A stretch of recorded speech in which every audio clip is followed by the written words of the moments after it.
All right, let's now round up on Genesis chapter 1. So now let's take time to look at God creating man.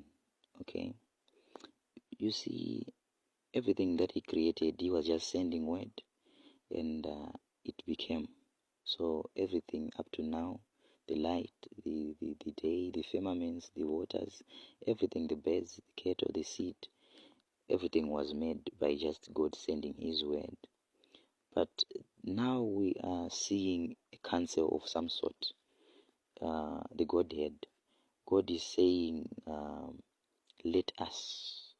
So the Father, the Spirit, and the Son are coming together.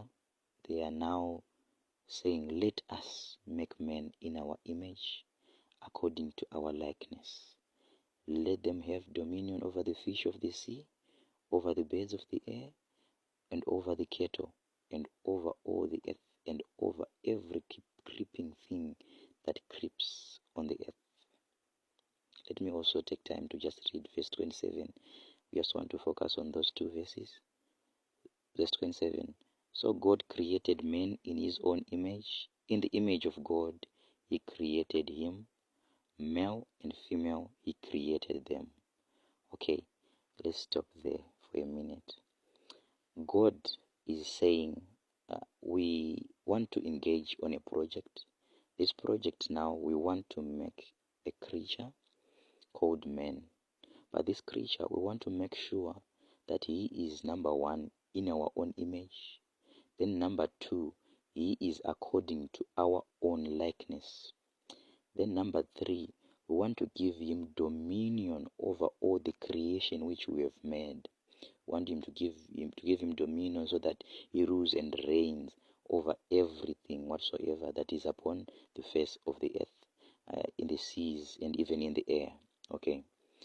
Then it now shocks me to see that verse 27 just tells us one of those three.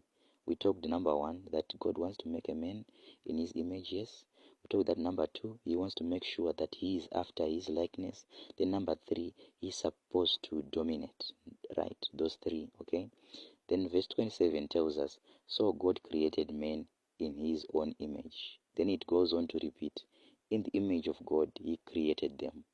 So when God created man, what He made sure was that He made man a spirit, just as He is.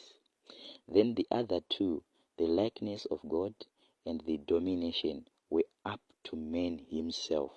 Remember, I told you that whenever God created anything, on our last part, the part 2, it was telling us that God, whenever He creates something, He took time to sit back, to watch and vet it, to test it, and to see whether it's coming up to mark.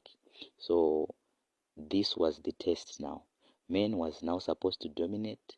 Man was now supposed to act and function in the likeness of God. When we are saying to function in the likeness of God, yes, I've made you a spirit, but the same way I spoke and things became, you are supposed to do the same. I want you to dominate, but you are supposed to do it by yourself. So God gave it to man to accomplish those two. Okay, what He just made sure was to give him His spirit and to make sure that He empowers him to also have word, which is why He gave us the mouth to speak as He also spoke. Okay, so you are spirit and we have the word. So a combination of the spirit and that word should create. So He wanted to make sure that you also, like Him, you speak things into being. You also, like Him, dominate. So it was now up to men. So we are going to see this when we are going to chapter 2. We will find out more on this one. So stay tuned as God continues to help us in our study. We are going to continue and we are going to move. God bless you.